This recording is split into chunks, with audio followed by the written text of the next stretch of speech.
Hindi Nobel story explainer channel पे आपका हार्दिक स्वागत है, जहां रोमांच, जादू, जज्बात एक साथ मिलकर रचती है एक ऐसा सफर जो आपका दिल को छू जाती है। डिस्क्लेमर: ये स्टोरी पूरा काल्पनिक है, इसे वास्तविकता से जोड़ने का कोशिश ना करें। अध्याय 121। मैंने जतिन कपूर और कुछ अन्य लोगों को एसयूवी के चारों ओर खड़े देखा। वर्दीधारी कर्मचारी जल्दी से वहां आए। सर, क्या आप इस ऑफ रोड वाहन में रुचि रखते हैं? इस ऑफ रोड वाहन का डिज़ाइन बहुत अनोखा है। आप अंदर जाकर देख सकते हैं। ये बहुत अच्छी तरह से चलती है और आप इसे नीचे रखना नहीं चाहेंगे। क्या आप इसे आजमाना चाहेंगे? मैं आपको बता सकता हूं कि इस कार के क्या क्या फ़ायदे हैं। जतिन कपूर सबसे पहले आगे आए और बोले, मैं कोशिश करता हूँ। यहाँ एक परीक्षण ट्रैक है।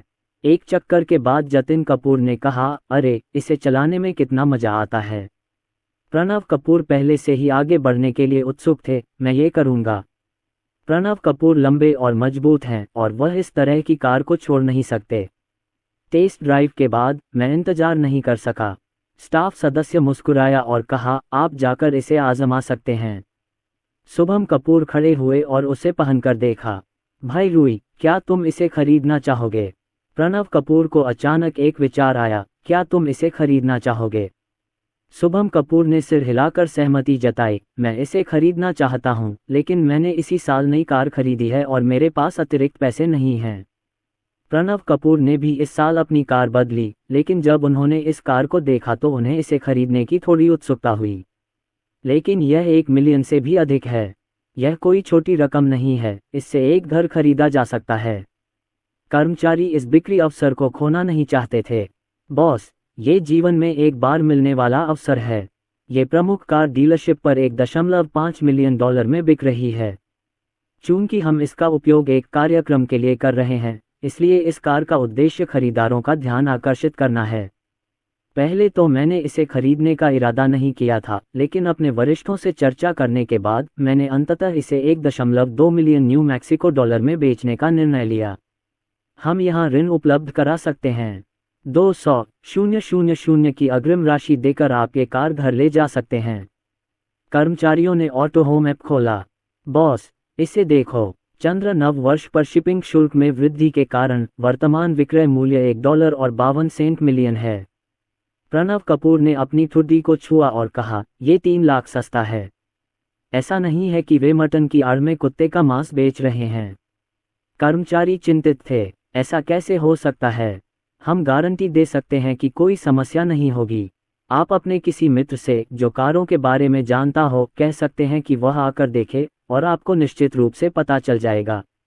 जतिन कपूर अभी भी थोड़ा संशय में थे। ये बहुत सस्ता है। क्या हो सकता है कि इसकी कीमत मूल रूप से $1.2 मिलियन NT थी? क्या आपने जानबूझकर कीमत बढ़ाई और फिर कम कर दी ताकि बिक्री का भ्रम पैदा हो? कर्मचारी अवाक रह गए। ऐसी स्थिति में मैं इसे $1.5 मिलियन में बेच दूंगा। कुछ देर रुकने के बाद कर्मचारियों को और अधिक असहाय महसूस हुआ। कुंजी $1.5 मिलियन है और आप इसे बेच नहीं सकते। कोई भी मोलभाव करने को तैयार नहीं है। तभी एक अन्य स्टाफ सदस्य ने उस व्यक्ति को बुलाया। तुम लोग पहले देखो, मैं वहां जाऊंगा। जब कर्मचारी आए तो प्रभारी व्यक्ति ने उन्हें डांटा। क्या तुम अंधे हो? क्या तुम नहीं देख सकते कि उनमें से कुछ का खरीदने का कोई इरादा ही नहीं है? उनके साथ समय बर्बाद करने के बजाय क्यों न अन्य मेहमानों का मनोरंजन किया जाए? डांट खाने के बाद स्टाफ सदस्य ने अपनी गर्दन सिकोड़ ली और जवाब देने की हिम्मत नहीं जुटा पाया। उन्होंने इसे आजमाने का दृष्टिकोण भी अपनाया। बिक्री करते समय आप हमेशा यह नहीं सोच सकते कि दूसरा पक्ष अक्षम है। अगर कोई इसे खरीद ले तो क्या होगा? यहाँ प्रणव कपूर और अन्य लोगों ने अपने विचार व्यक्त किए हैं। कार अच्छी है, लेकिन मैं गरीब हूँ और इसे खरीदने में सक्षम नहीं हूँ। मैं इसे खरीद सकता हूँ, लेकिन मैं जोखिम नहीं उठा सकता। इसी दौरान राजेश कपूर की मुलाकात एक परिचित से हुई। अरमान और सुप्रिया, उसके बाद रोहन और शिप्रा। जाहिर है वह ऑटो शो देखने आया था। राजेश कपूर बोले, अरमान सुप्रिया से बातें कर रहा था और हंस रहा था। उसने देखा और उसके चेहरे पर खुशी के भाव उभर आए। राजेश कपूर ने उनका परिचय शुभम कपूर और अन्य लोगों से कराया। यह मेरे पूर्व हाईस्कूल सहपाठी अरमान हैं। मेरे पीछे जो व्यक्ति है वह भी मेरी सहपाठी शिप्रा है। राजेश कपूर ने बिना समय गंवाए कहा, मैं आपसे कुछ पूछना चाहता हूँ। आप कारों के बारे में कितना जानते हैं? अरमान ने विनम्रता से कहा, कोई बात नहीं। राजेश ने अरमान को कार की स्थिति के बारे में बताया। अरमान ने कहा, वास्तव में ये स्थिति असामान्य नहीं है। हर कार का एक न्यूनतम विक्रय मूल्य होता है। जब तक कार अच्छी स्थिति में है, 1.2 मिलियन आधार मूल्य है। अगर आप मुझ पर विश्वास करते हैं तो आप मुझे दिखा सकते हैं। मीरा शर्मा ने कहा, मैं उस व्यक्ति को पकड़ कर लाऊंगी। वापस आने के बाद मीरा शर्मा थोड़ी नाखुश दिखीं। इसके बाद अरमान ने कर्मचारियों से बात की और कार के बारे में प्रासंगिक जानकारी मांगी। यद्यपि पुरुषों को कारें पसंद हैं, फिर भी उनमें से बहुत से लोग उन्हें वास्तव में नहीं समझते। राजेश कपूर ने पूछा, पत्नी, क्या हुआ?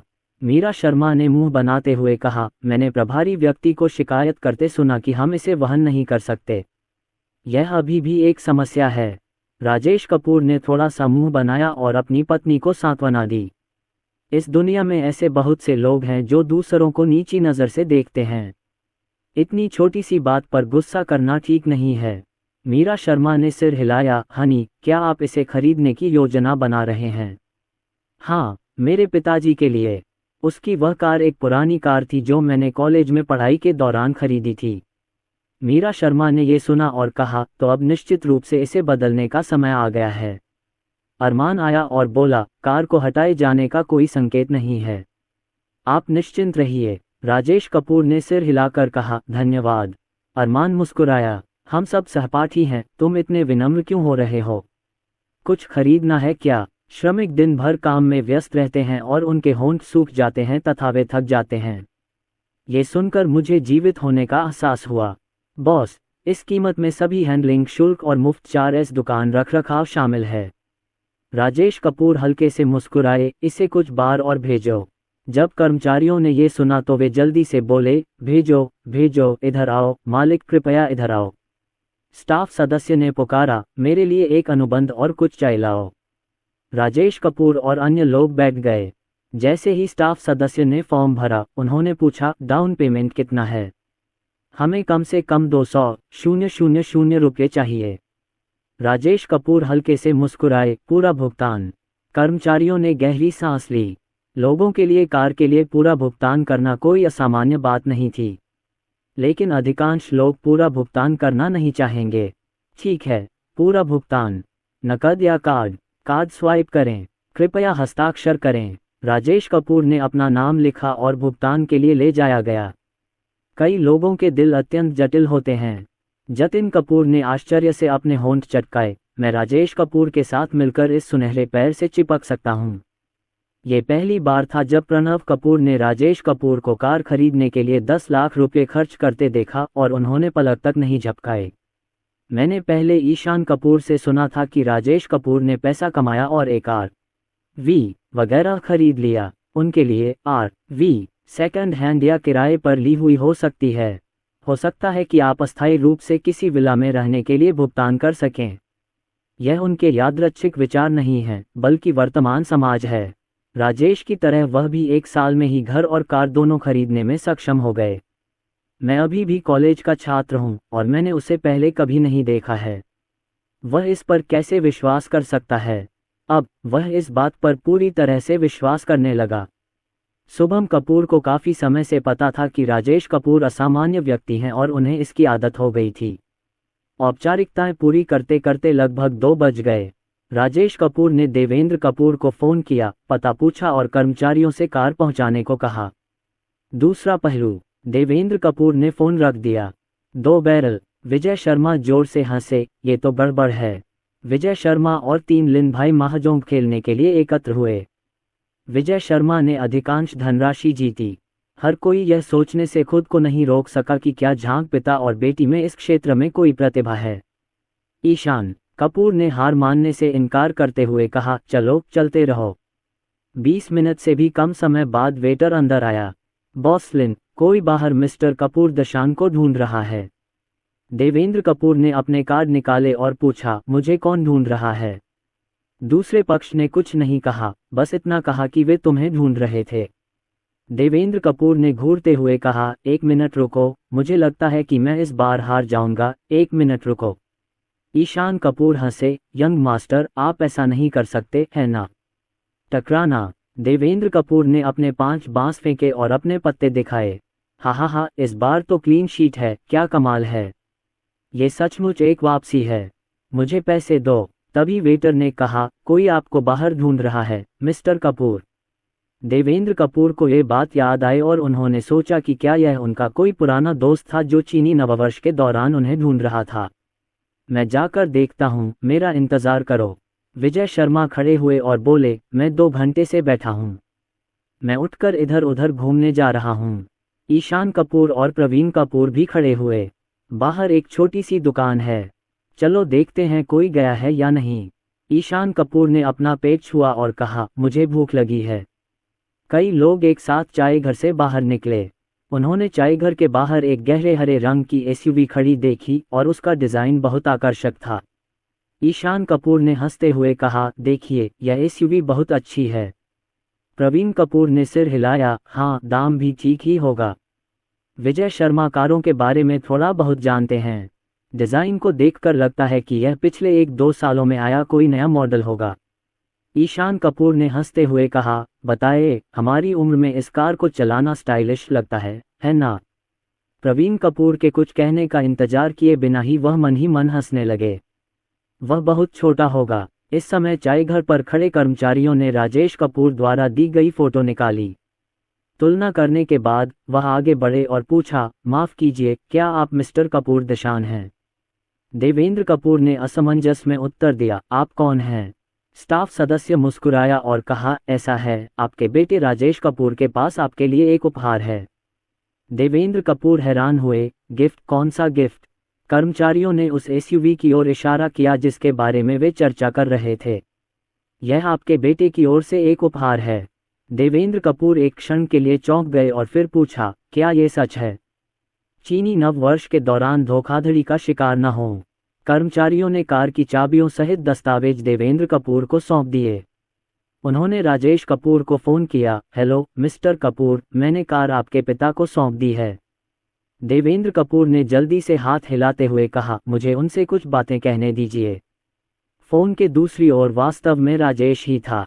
राजेश कपूर, तुमने मुझे कार क्यों खरीदी? मेरे पास तो पहले से ही एक है। पिछली बार जब मैंने आपकी कार चलाई थी तो मुझे लगा था कि उसमें कुछ गड़बड़ है। कुछ दिनों में इस कार को मरम्मत के लिए ले जाओ और इसे अपने नए साल का उपहार समझो। देवेंद्र कपूर अपने बेटे की दयालुता से बहुत प्रभावित हुए। आपने मेरे लिए ये कार खरीदी, लेकिन क्या यह आप युवाओं के लिए चलाने के लिए नहीं थी? राजेश कपूर हंसे, किसने कहा तुम बूढ़े हो? छोड़ो भी, मुझे यहाँ कुछ और काम है। अब मैं फ़ोन रखता हूँ। देवेंद्र कपूर ने उसे मोबाइल फ़ोन दिया, उसका सिर अभी भी चक्कर खा रहा था। कर्मचारी ने उसे एक बिजनेस कार्ड दिया और कहा, भविष्य में अगर आपको किसी चीज़ की ज़रूरत हो तो आप मुझे फ़ोन कर सकते हैं। यह मेरा बिजनेस कार्ड है। देवेंद्र कपूर ने झिझकते हुए पूछा, अच्छा, ये कार कितने की है? 1 लाख 2 लाख। जैसे ही वह आदमी चला गया, देवेंद्र कपूर कार के सामने खड़ा हो गया। उसने शिकायत की लेकिन अपने चेहरे की मुस्कान नहीं छिपा सका। ये बच्चा इतना पैसा क्यों खर्च कर रहा है? मेरे पास तो कार नहीं है। विजय शर्मा मुस्कुराए और बोले, ये बच्चे की ओर से एक दयालु उपहार है, कृपया इसे स्वीकार करें। प्रवीण कपूर को बहुत ईर्ष्या हुई। ईशान कपूर बहुत आश्चर्यचकित होकर कार के चारों ओर घूमने लगे। देवेंद्र कपूर से आग्रह करते हुए उन्होंने कहा, आइए हम एक सवारी लें और इसका अनुभव करने के लिए चारों ओर घूमें। देवेंद्र कपूर सबसे छोटे हैं, लेकिन उनकी उम्र ज़्यादा नहीं है, 50 भी नहीं। इस कार में बैठकर मैं एक पल में ही खुद को युवा महसूस करता हूँ।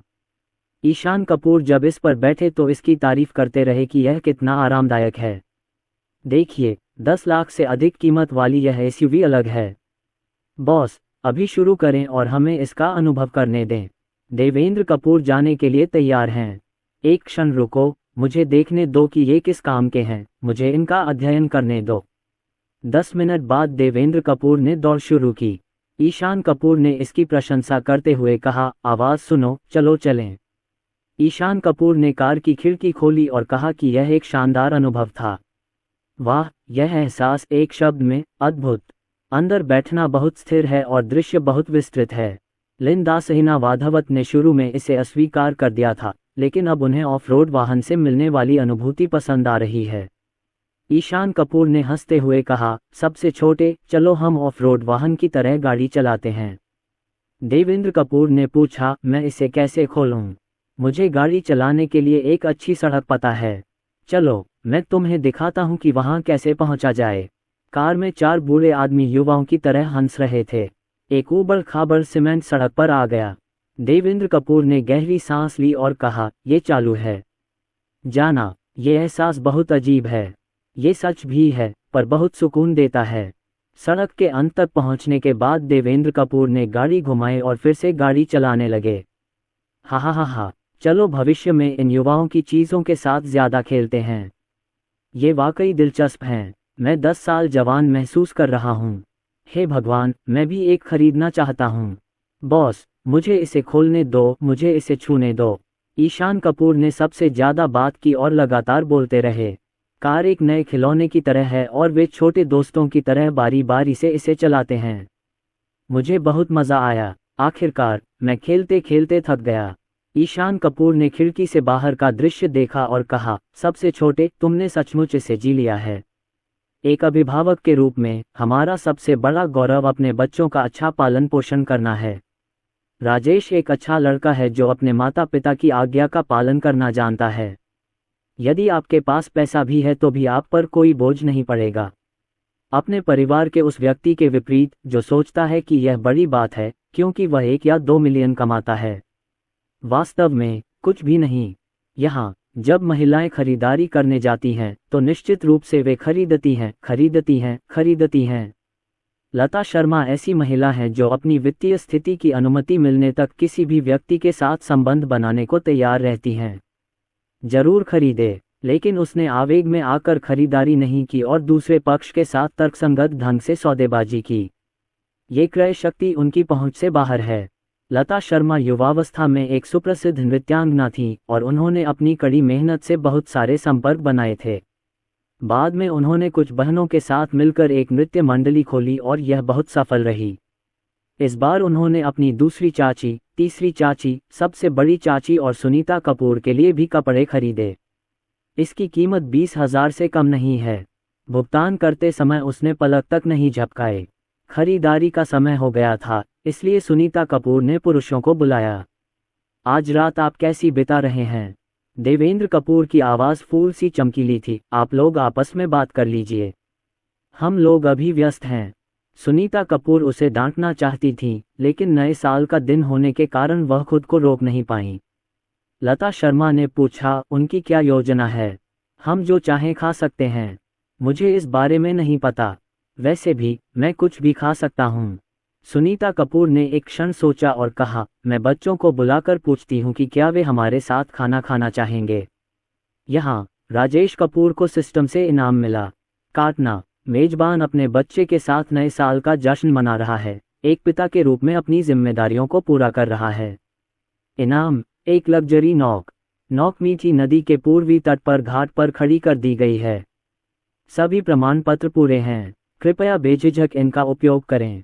राजेश कपूर ने मौका पाकर बाथरूम में जाकर अपना पहचान पत्र निकाला और उसे देखा। ये नौक 10 मीटर लंबी और 4 मीटर चौड़ी है। इसमें 2 मंजिलें हैं और इसकी अधिकतम गति 200 किलोमीटर प्रति घंटा है।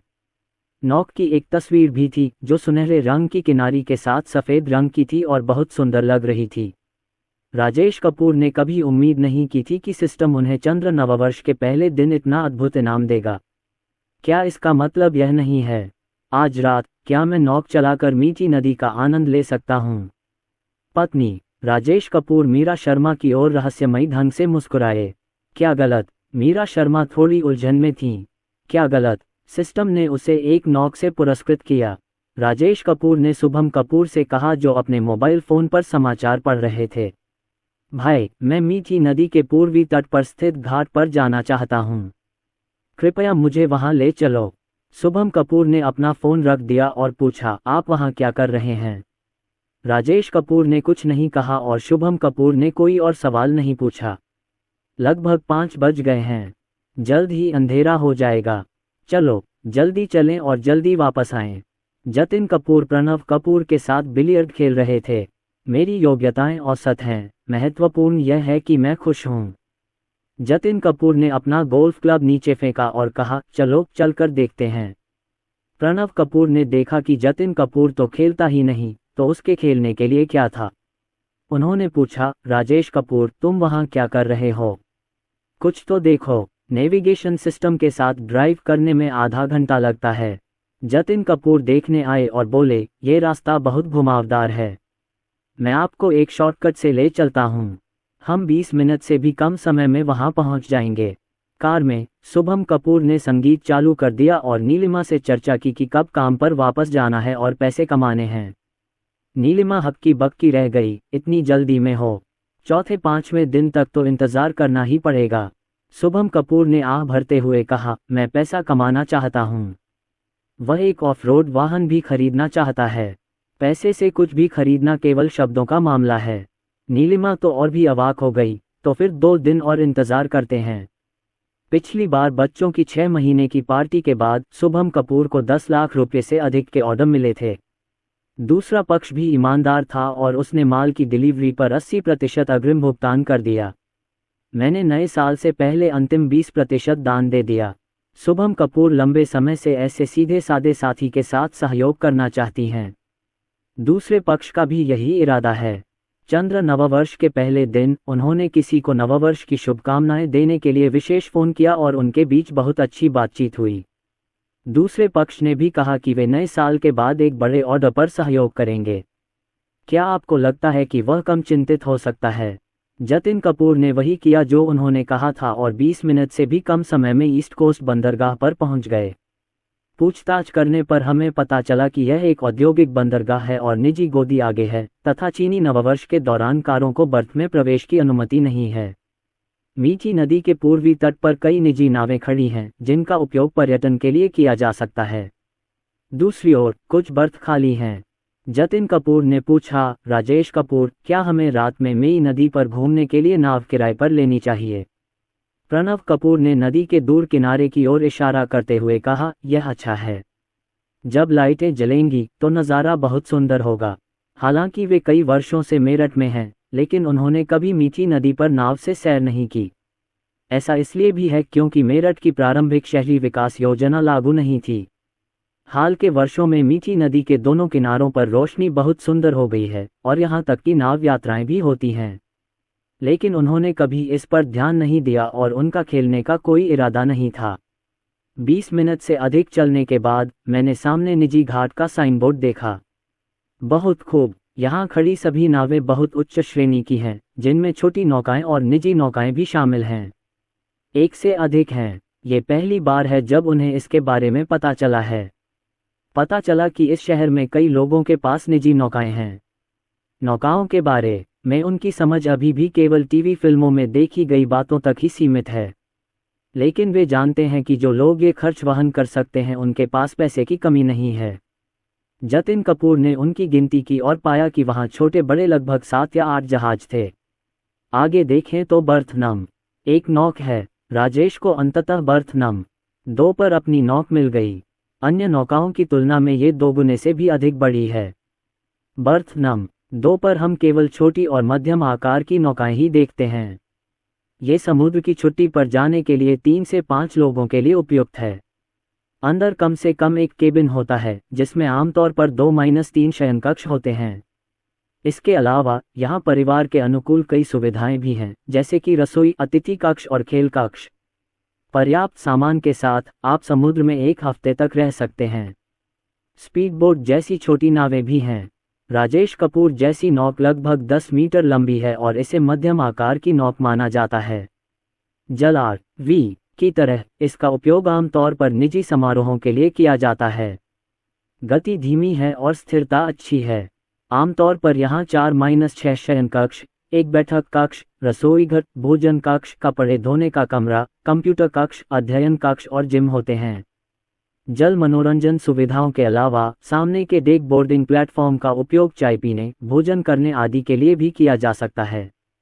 वाह, ये नौक बहुत बढ़िया है। जतिन कपूर मूरिंग डेक पर खड़े थे और जब उन्होंने ऊपर देखा तो उन्हें ऊपरी हिस्सा भी दिखाई नहीं दे रहा था। लेकिन आप सतह से आने वाली बैंक नोटों की गंध को नज़रअंदाज नहीं कर सकते, ये पैसे की स्वादिष्ट गंध है। प्रणव कपूर ने आह भरी। उन्होंने पहले कभी इस तरह की नौक की कल्पना करने की हिम्मत नहीं की थी और इससे पहले कभी इसके संपर्क में नहीं आए थे।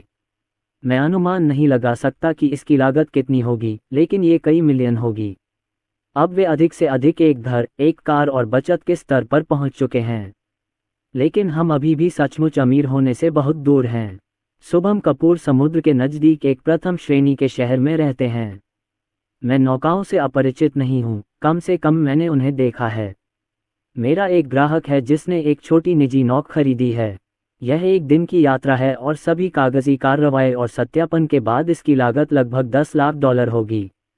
उसने इशारे से कहा, मुझे लगता है कि यह इसका आधा ही है। अगर यह इतना बड़ा होता तो यह और भी महंगा होता। इसी समय मैनेजर कठोर चेहरे के साथ हमारे पास आया और हमें वहां से चले जाने का आदेश दिया। सभी लोग, यह एक निजी पार्किंग क्षेत्र है और इसे देखने के लिए नहीं बनाया गया है। शुभम कपूर और अन्य लोग राजेश कपूर को देखे बिना नहीं रह सके। ये राजेश है जो आ रहा है। राजेश कपूर ने अपनी जेब से नौक का मूरिंग परमिट, अपने दस्तावेज आदि निकाले। प्रशासक ने राजेश कपूर की ओर देखा, उसे संदेह हुआ। लेकिन मुझे जो दस्तावेज मिले वे सभी असली थे। बंदरगाह में खड़ा सबसे बड़ा और सबसे शानदार जहाज वास्तव में उसका ही है। ऐसा नहीं है कि केवल प्रशासक ही अविश्वास में थे। शुभम कपूर और बाकी लोग इतने हैरान हो गए कि उनकी आंखें लगभग बाहर निकल आईं। उन्हें लगा कि राजेश कपूर नाव किराए पर लेने आए हैं। मैंने कभी उम्मीद नहीं की थी कि उनके पास पहले से ही एक नौक होगी। जतिन कपूर ने पहले ही मन बना लिया था, बॉस लिन, भाई लिन, मैं अब से आपका अनुसरण करूंगा, गंभीरता से, कृपया मुझे तुच्छ मत समझिए। वैसे भी वह मोटी चमड़ी का है और अगर वह राजेश कपूर की बात मान ले तो शायद उसे कुछ मांस मिल जाए। प्रणव कपूर अब और शांत नहीं बैठ सके और अपने होंठ चाटने लगे। राजेश कपूर, अगर तुम्हारे पास पैसा कमाने का कोई तरीका है तो बताओ। हम सब भाई हैं। शुभम कपूर ने अपना मुंह खोला, लेकिन अंत में कुछ नहीं कहा। ऐसा कोई भी व्यक्ति नहीं है जो पैसा कमाने और अमीर बनने की इच्छा न रखता हो। जतिन कपूर के पीछे चल रही शालिनी कपूर और श्वेता इतनी बेचैन थी कि उनका कलेजा मुंह को आ रहा था। विशेषकर श्वेता। तभी उसे समझ में आया कि उसका पति 1 या 2 मिलियन कमाने पर इतना संतुष्ट और गर्वित क्यों था। राजेश की तुलना में ये कुछ भी नहीं है। वह अभी भी राजेश के वर्तमान प्रदर्शन के बारे में खुद को और दूसरों को धोखा दे रहा है। या तो वह दिखावा कर रहा है या फिर यह उसे उसके 2 पिताओं ने दिया है। अन्यथा एक कॉलेज छात्र इतना पैसा कैसे जुटा सकता है। अब तुम्हारे मुंह पर तमाचा पड़ गया है ना। अब तुम इसे और नहीं रोक सकते, है ना। हालांकि राजेश को सिस्टम का समर्थन प्राप्त था, फिर भी पहली बार नौक चलाते समय वह थोड़ा घबराया हुआ था। माफ कीजिए, क्या आपके पास कोई ड्राइवर है?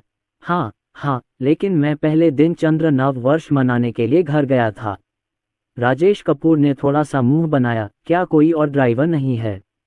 मैनेजर ने हिचकिचाते हुए कहा, बॉस, मैं उसे फ़ोन करके आने के लिए कहता हूँ, लेकिन फीस निश्चित रूप से सामान्य से अधिक होगी। आखिरकार ये चंद्र नव वर्ष का पहला दिन है ना? राजेश कपूर ने अपनी समझ व्यक्त करते हुए पूछा, कितना? 600 प्रति घंटा, यही दाम है, इससे कम नहीं। राजेश कपूर ने सहमति में सिर हिलाया, आप उसे बुला सकते हैं। तो फिर एक क्षण रुको। प्रशासक फ़ोन करने के लिए वहां गया। जियो चेन, जल्दी आओ, वहां एक नौकरी तुम्हारा इंतजार कर रही है। मैं प्रति घंटे 600 रुपये मांग रहा हूं और उन्हें इससे कोई दिक्कत नहीं है। चलो, वे बहुत अमीर हैं, लेकिन आपको मुझे प्रति घंटे 50 रुपये देने होंगे। अभी शाम के 5 बजने में कुछ ही समय बाकी है। रात 10 बजे तक खेलें, कम से कम 5 घंटे। वह कुछ पैकेट सिगरेट पीने लायक पैसा भी कमा सकता है। चलो ऊपर चलें और देखें। जतिन कपूर अब और इंतजार नहीं कर सकते थे और वे नौक के अंदर जाकर देखना चाहते थे कि वह नौक कैसी दिखती है। राजेश कपूर भी इंतजार नहीं कर सके। नौक पर चढ़ने के बाद मैं डेक पर खड़ा हुआ और विशाल मीठी नदी को देखने लगा। जतिन कपूर ने अपनी बाहें फैलाते हुए कहा, मुझे यह एहसास बहुत पसंद है। ये देखकर कि मीरा शर्मा ने कुछ नहीं कहा, राजेश कपूर खुद को पूछने से रोक नहीं पाए, प्रिय, क्या तुम इस बात से नाखुश हो कि मैंने नौक पर पैसा खर्च किया? मीरा शर्मा ने सिर हिलाया। पतिदेव, मैंने कहा था ना, आप चाहे जो भी करें, मैं आपका साथ दूंगी। लता शर्मा ने बहुत अच्छी बात कही। एक आदमी तभी पैसा कमाने को तैयार होगा जब वह उसे खर्च करने को तैयार होगा। एक व्यक्ति जो पैसा खर्च करने को तैयार है, वह इस बात पर निर्भर करता है कि वह पैसा कहाँ खर्च करता है। गलत चीज़ों पर, दूसरे लोगों पर पैसा खर्च करना पैसे की बर्बादी है। बस इसे अपने परिवार पर, अपने लोगों पर खर्च करो। क्या इसे पैसा खर्च करना कहते हैं? राजेश मीरा शर्मा की समझ और विश्वास से प्रभावित हुए। मैंने इस पर विचार किया है। अगर हम भविष्य में मुंबई वापस जाएं तो हम वहां से क्रूज जहाज भी ले जा सकते हैं। जब मौसम ठीक हो जाए तो चलो नौक पर चलते हैं, ठीक है? मीरा शर्मा उनसे चिपक गईं। सच कहूं तो पहले तो वह सचमुच चौंक गई थी। अब वह जानती थी कि यह आदमी शुरू से अंत तक अपने परिवार के बारे में चिंतित था। वह भी इसका इंतजार कर रही है। गर्मियां आ गई हैं और बच्चों के साथ नौक पर समुद्र में जाना मज़ेदार होगा। डेक पर सोफे और कॉफ़ी टेबल लगे हुए हैं। नीचे जाने के बाद ड्राइवर की कैब है। इसके बाद लिविंग रूम, छोटा रसोई घर और बाथरूम है। नौक के पीछे एक भंडारण लॉकर और एक लाउंज है। लिविंग रूम बहुत ही सुंदर शैली में सजाया गया है और बहुत बड़ा है। टीवी देखने या गाने में कोई समस्या नहीं है। सबसे नीचे शयन कक्ष है। इसमें एक मास्टर बेडरूम है जिसमें संलग्न बाथरूम है तथा एक दूसरा बेडरूम, एक डबल रूम और एक सिंगल रूम है। यहाँ एक साझा शौचालय भी है। यहाँ तक कि सबसे छोटे कमरे में भी सब कुछ मौजूद है। कई लोग आह भरने से खुद को नहीं रोक सके। पैसा होना एक वास्तविक खुशी है। इसमें कोई आश्चर्य नहीं कि इतने सारे लोग अमीर बनना चाहते हैं। ये धरती पर स्वर्ग जैसा है। शालिनी कपूर ने जतिन कपूर से फुसफुसाते हुए कहा, इसकी कीमत शायद 7 या 8 मिलियन के आसपास होगी। जतिन कपूर ने अनुमान लगाया, नौक एक उच्च स्तरीय विलासिता की वस्तु है, इसलिए इसका रखरखाव बहुत महंगा होगा, संभवतः प्रति वर्ष $10 लाख से भी अधिक। शालिनी कपूर ने उसे खींचा। इस जोड़ी ने पहले कभी साथ में इतना अच्छा काम नहीं किया था। राजेश कपूर से बात करो और उससे लड़ो। जतिन कपूर ने सिर हिलाया, मुझे भी ऐसा ही लगता है। वैसे भी उसने पहले ही निर्माण स्थल पर काम न करने का मन बना लिया था। श्वेता रसोई में बाईं और दाईं ओर देखने लगी। राजेश कपूर ने पैसा कैसे कमाया? प्रणव कपूर ने सिर हिलाया, पता नहीं। अगर मैं उनसे पूछ भी लूं तो भी शायद वे मुझे ना बताएं। राजेश कपूर ने सुझाव दिया, क्यों न हम आज रात यहीं खाना खाएं? जतिन कपूर ने सहमति में हाथ उठाए, हमारे पास सूखा बर्तन क्यों नहीं है? ऐसा बर्तन जो छोटे गर्म बर्तन के साथ आता है ताकि वह आसानी से ठंडा ना हो। लेकिन और लोगों को आना होगा। मैं अकेले इतने लोगों को नहीं ले जा सकता। शालिनी कपूर और मीरा शर्मा को छोड़कर जो पीछे रह गईं, बाकी सभी लोग खाना ऑर्डर करने में मदद करने चले गए। जतिन कपूर ने दोनों पक्षों को सूचित किया और उन्हें रात्रिभोज के लिए ईस्ट कोस्ट एंकरेज नंबर 2 में आने को कहा। ईशान कपूर ने आश्चर्य जताते हुए कहा, क्या हमारे यहाँ भी ऐसी कोई जगह है? प्रवीण कपूर एक पल के लिए हिचकिचाए, मुझे तो ऐसा ही लगता है। वे हमें बिना किसी कारण के वहाँ खाने के लिए नहीं कहेंगे। चलो चलें और देखें कि आज रात के खाने में क्या खा रहे हैं। ये संभवतः कोई खाद्य स्टॉल या बारबेक्यू स्थान है। देवेंद्र कपूर ने उनकी बात नहीं सुनी और चेहरे पर मुस्कान लिए पैसे गिनने लगे। विजय शर्मा ने सबसे अधिक 2000 रुपये जीते तथा उन्हें 1000 रुपये से कम भी मिले। हारने वाले खिलाड़ी प्रवीण कपूर और ईशान कपूर थे। ईशान कपूर को सबसे ज़्यादा नुकसान हुआ, लेकिन उनका दिल नहीं टूटा। यदि आप चीनी नव वर्ष के दौरान पैसा खर्च नहीं करेंगे तो आप कब पैसा खर्च करेंगे? यदि आप जीत गए तो हमारे लिए एक पैकेट सिगरेट खरीद दीजिएगा। विजय शर्मा मुस्कुराए और बोले, बिल्कुल। चारों आदमी मुस्कुराते हुए चले गए। लता शर्मा पहले ही आर.वी. को भगा ले गई हैं। उसी समय उन्हें जतिन कपूर का फ़ोन आया तो वे काफ़ी असमंजस में पड़ गए। लता शर्मा ने नेविगेशन चेक किया और बोली, ड्राइव करने में आधा घंटा लगेगा। चलो चलो। कार में दूसरी बुआ और ईशान कपूर शादीशुदा जोड़े की तरह दिख रहे थे। क्या ये कोई फूड स्टॉल या बारबेक्यू हो सकता है? जब वे छोटे होते हैं तो उन्हें ये पसंद आता है। मेरी तीसरी चाची ने आज अपने पोते को अपने ससुराल वालों को दे दिया ताकि खेलों के दौरान उसका दिन अच्छा रहे। उसके चेहरे की मुस्कान कभी गायब नहीं हुई। मुझे नहीं पता, चलो चलकर देखते हैं। शालिनी कपूर ने अपने उभरे हुए पेट को छुआ। फोन पर वीडियो देखते समय मैंने देखा कि मीरा शर्मा रसोई में व्यस्त थीं। पुरुष पहले पहुंचे। जब हम अपनी मंजिल पर पहुंचे तो अंधेरा हो चुका था। हमने इधर उधर देखा लेकिन कुछ नहीं दिखा। वह रात्रि भोज कहाँ है जिस पर हम सहमत हुए थे? अचानक प्रवीण कपूर का अच्छा मूड गायब हो गया और उन्होंने गुस्से में अपने बेटे को बुलाया। क्या आपको यकीन है कि यही पता है? क्या आप गलत हो सकते हैं? जतिन कपूर कौन है? एक चलता फिरता नक्शा, मेरठ के खान पान और मनोरंजन का एक छोटा सा विश्वकोश। ये गलत कैसे हो सकता है? पिताजी, ये सही है। आगे बढ़िए और डॉक नंबर 2 तक चलिए। जब आप वहां पहुंच जाएं तो लुलू को फ़ोन कर दीजिए। मैं व्यस्त हूं, मैं अब फ़ोन रखता हूं। प्रवीण कपूर ने फ़ोन रख दिया। उनका चेहरा काला पड़ गया। बस आगे बढ़ते रहो। वे चारों पैदल चल रहे थे। ईशान कपूर ने हंसते हुए कहा, ऐसा लगता है कि हम तीनों को इस तरह एक साथ चलते हुए काफ़ी समय हो गया है। प्रवीण कपूर ने सिर हिलाया। देवेंद्र कपूर ने कुछ नहीं कहा। चलते चलते हम बर्थ नंबर 2 पर पहुंच गए। लोग कहाँ हैं? किसी को भी नहीं। प्रवीण कपूर को बहुत संदेह हुआ और उन्हें संदेह हुआ कि क्या उन्होंने एक अकेले लक्ष्य पर निशाना साधा है। देवेंद्र कपूर ने उन्हें दिलासा देते हुए कहा, चिंता मत करो, मैं पूछ लूंगा। वह प्रशासक के पास गया और पूछा, मैं यहाँ कहाँ खाना खा सकता हूँ? प्रशासक ने मूर्ख की ओर आंखें फाड़ कर देखा। खाओ, यहाँ तो सिर्फ नावें हैं। हम क्या खाएंगे? मछली। प्रवीण कपूर ने शालिनी कपूर को फ़ोन किया। पिताजी, मैं यहाँ हूँ। कुछ लोगों ने शोर सुना और इधर उधर देखा। मैनेजर ने हाउस बोट की ओर इशारा करते हुए कहा, वह ऊपर है। एक के बाद एक कई लोग पीछे हटे और तभी उन्हें डेक पर शालिनी कपूर दिखाई दी। सावधान रहो, गिरो मत। शालिनी कपूर ने उन्हें इशारा किया, इधर आइए। कई लोग एक दूसरे को देख रहे थे और प्रशासक ने उन्हें रोशन करने के लिए लाइटें जला दीं।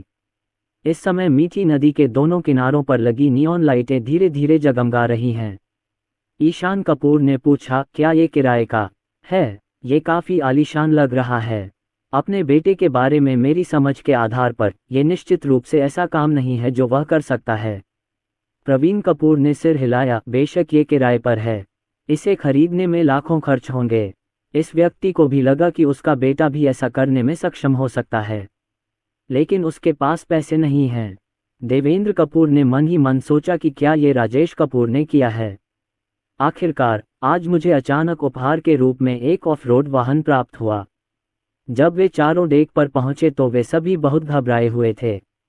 ईशान कपूर ने दस्तक दी, मैं जाकर देखता हूँ। कई लोग दादी लियू की तरह ग्रैंड व्यू गार्डन में प्रवेश करते हुए इधर उधर देख रहे थे। अरे, अंदर तो बहुत आलीशान है। ईशान कपूर सोफे पर बैठे और बोले, आरामदायक, ये सोफा आरामदायक है। आओ और इस पर बैठो और इसे महसूस करो।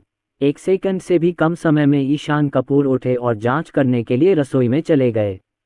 रेफ्रिजरेटर, सिंक, अलमारी, ये क्या है? डिशवॉशर, इतना उन्नत। शौचालय भी बिल्कुल नया जैसा साफ है, किसी ने इसका इस्तेमाल नहीं किया है। फिर वह तेजी से दूसरी मंजिल पर गया और फिर से चिल्लाने लगा, ये सब बेडरूम हैं। मास्टर बेडरूम तो बहुत बड़ा है। बाकी 3 लोग भी पीछे पीछे आए और देखते रहे तथा टिप्पणी करते रहे। इस समय ड्राइवर आया और इतनी शानदार नॉब देखकर आश्चर्यचकित हो गया। मीरा शर्मा ने उनका मनोरंजन करते हुए कहा, कृपया एक क्षण रुकिए, मेरे पति अभी तक वापस नहीं आए हैं। ड्राइवर बहुत विनम्र था, चिंता मत करो, चिंता मत करो, मैं टैक्सी में जाकर देख लूँगा।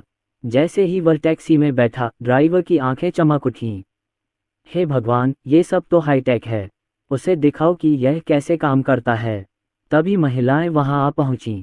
बंदरगाह पर हवा तेज थी, इसलिए सभी ने अपने बच्चों को अपने कोट से ढक दिया। मैंने चारों ओर देखा, लेकिन वहां कुछ भी नहीं था। मैनेजर मुस्कुराया और बोला, क्या आप लोग यहाँ डिनर के लिए आए हैं? सभी लोग नॉक पर हैं। नॉक। जब कुछ लोग नॉक पर चढ़े तो उन्होंने डेक पर कई लोगों को बैठे देखा। मूर्ख की तरह मुस्कुराना, उनके पास इन चीज़ों की चिंता करने का समय नहीं है।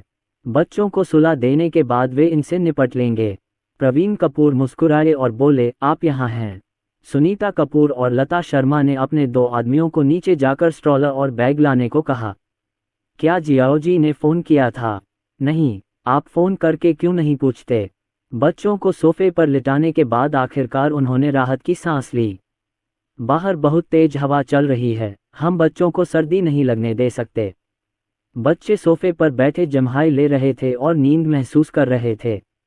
लता शर्मा और सुनीता कपूर ने अपने पोते पोतियों के लिए दूध पाउडर तैयार करने में जल्दबाजी की। मैं आज पूरी दोपहर खेलने के लिए बाहर गया और बिल्कुल भी नहीं सोया। मीरा शर्मा आई, बेबी। जो बच्चे अभी भी नींद में थे वे अचानक जाग उठे। रिया खाने के लिए रो रही थी और मीरा शर्मा जानती थी कि उसे भूख लगी है। आओ दूध पी लो, यहाँ बच्चों का दूध पाउडर तैयार हो गया है और मेरी दूसरी चाची और अन्य लोग मदद करने के लिए आ गए हैं। इससे मुझे चारों ओर देखने का समय मिल गया। दूसरी चाची सबसे पहले चिल्लाईं। तो जहाज के अंदर का नज़ारा कुछ ऐसा दिखता है। लिविंग रूम बहुत बड़ा है और बहुत शानदार ढंग से सजाया गया है। अमीर लोग सचमुच जीवन का आनंद लेना जानते हैं।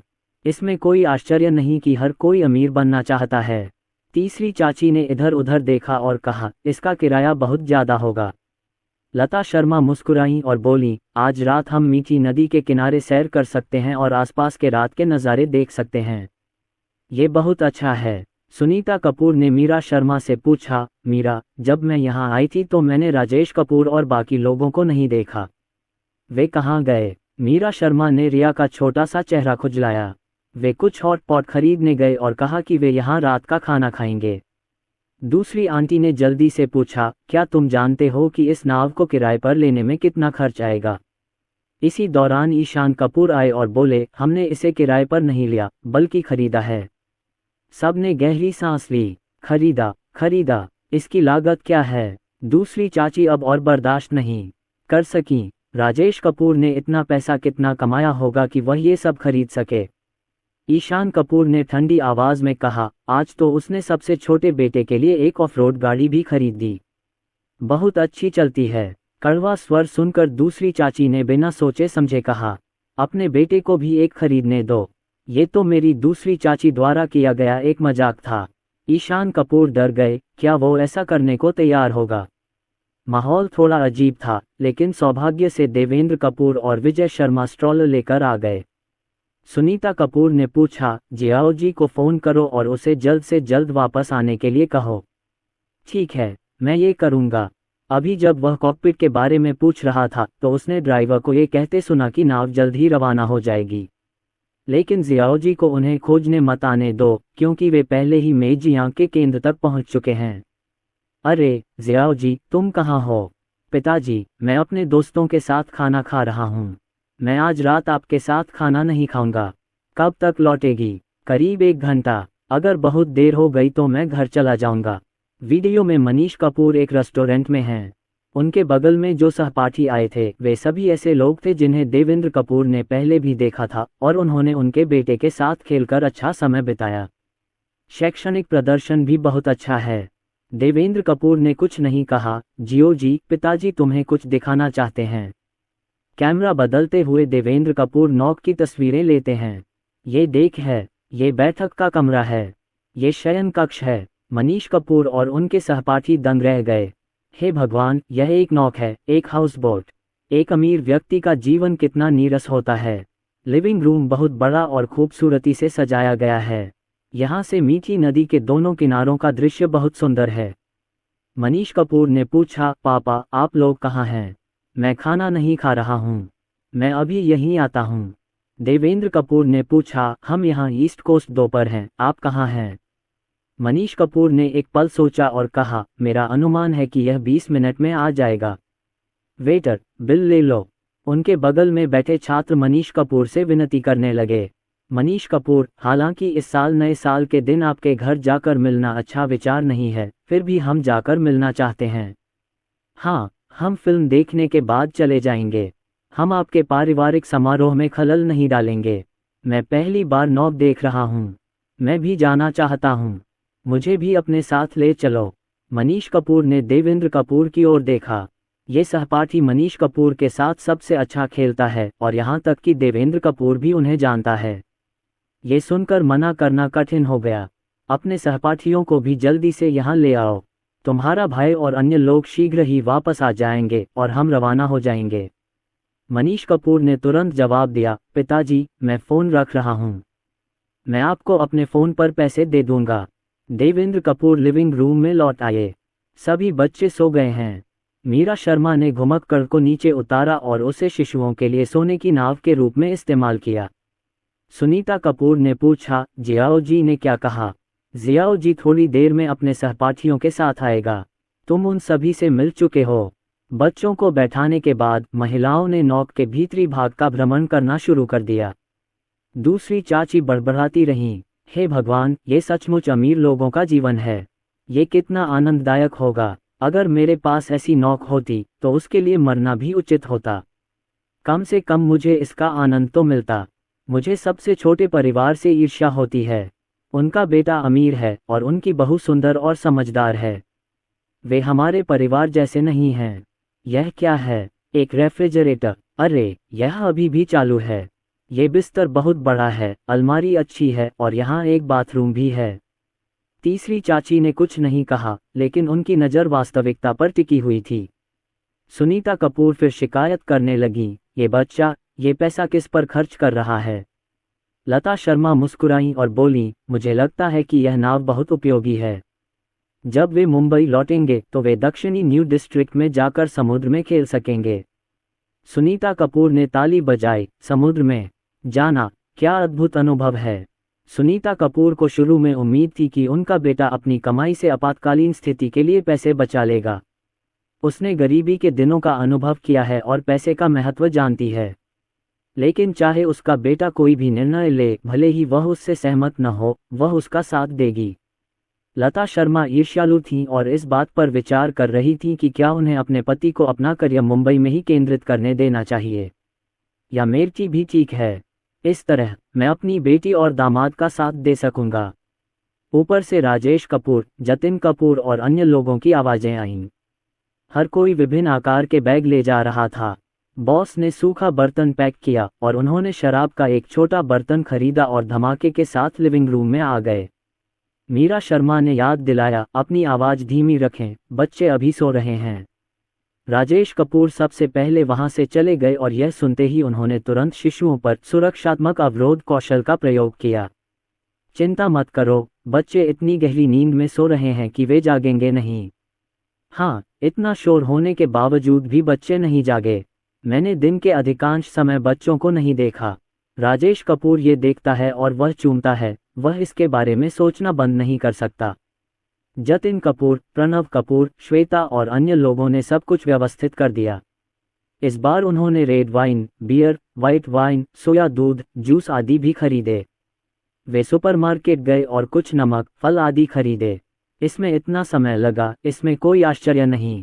देवेंद्र कपूर ने राजेश कपूर को इशारा किया। दोनों डेक पर खड़े हो गए। देवेंद्र कपूर ने थोड़ा शर्मिंदा होकर कहा, आपने मुझे जो कार दी है वह बहुत अच्छी चलती है। यह आपकी बहुत विचारशीलता है। राजेश कपूर मुस्कुराए और बोले, जब तक गाड़ी अच्छी चलती रहे। तुम्हारा भाई और उसके सहपाठी जल्द ही यहाँ आ जाएंगे, इसलिए हम बाद में यात्रा कर सकते हैं। अच्छा, देवेंद्र कपूर ने धीरे से पूछा, ये नौक कितने की है?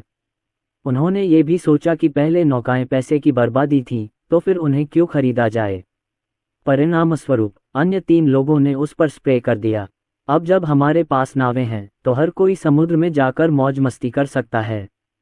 कितना आरामदायक होगा। देवेंद्र कपूर इतने गुस्से में थे कि उन्होंने सोचा, वे कुछ नहीं जानते। जब उसका बेटा पैसा खर्च करता है तो उसे बुरा लगता है। श्रेया कपूर और राजवीर आज व्यस्त थे, इसलिए नहीं आए। दृश्य इतना जीवंत था और वहां एक नौक भी थी। ये देखकर दूसरी चाची अभी भी उसके बारे में सोच रही थी। उन्होंने अपनी बहू श्वेता से कहा कि वह श्रेया कपूर को फ़ोन करके बुला लें। श्वेता ने श्रेया कपूर को वीडियो कॉल किया। श्रेया कपूर सड़क किनारे एक स्टॉल पर खाना खाती नजर आईं। भाभी, आप क्या कर रही हैं? श्वेता ने मुस्कुराते हुए कहा, खैर, हम राजेश द्वारा खरीदी गई नौक पर रात्रि भोजन कर रहे हैं। हम जल्द ही मई नदी पर नौकायन करने जा रहे हैं।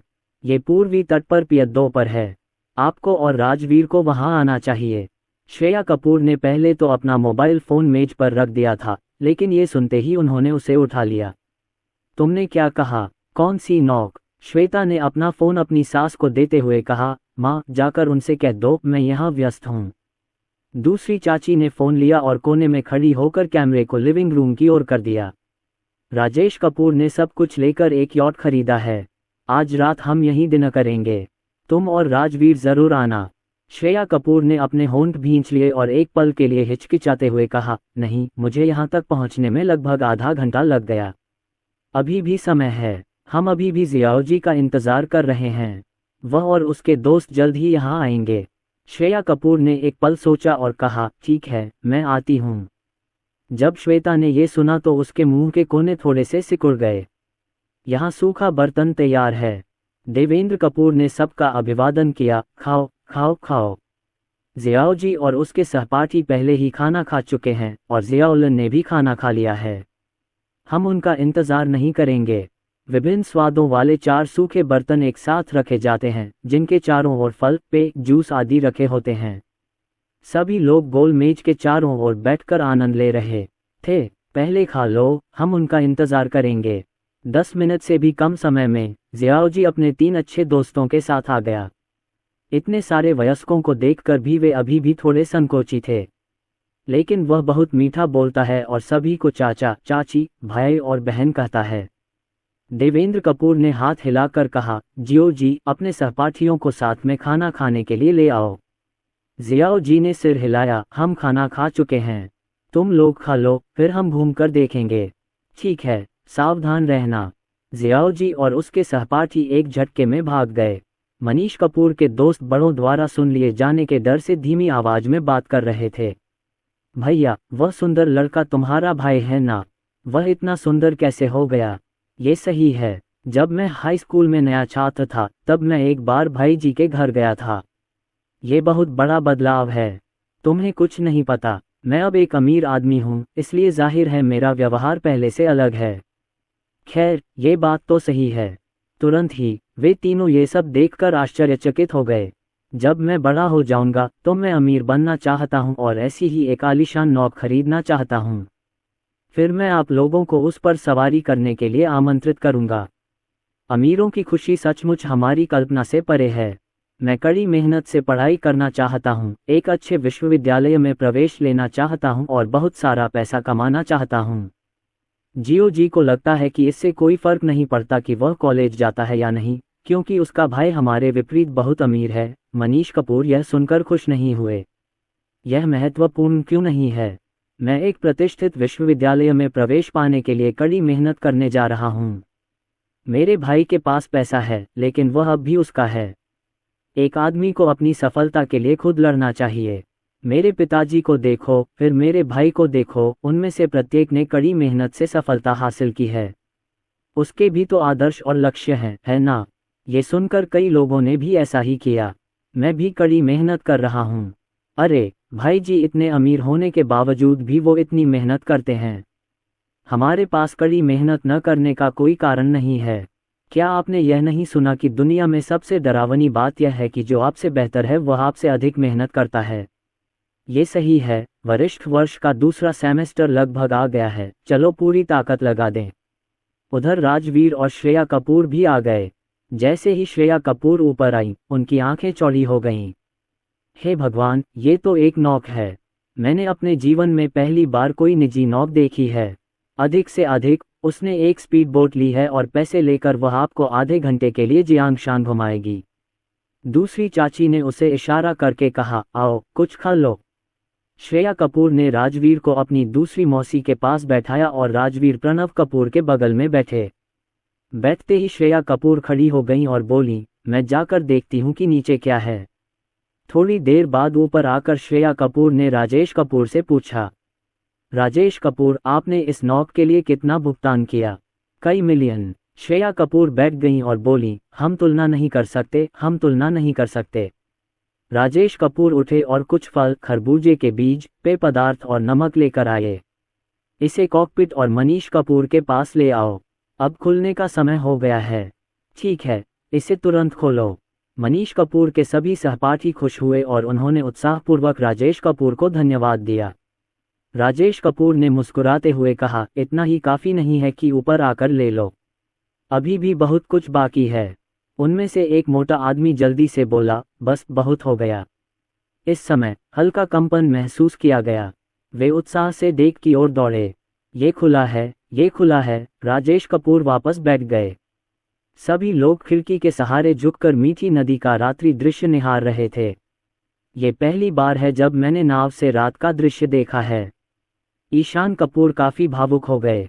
आधे घंटे बाद नाव धीरे धीरे किनारे पर आ गई।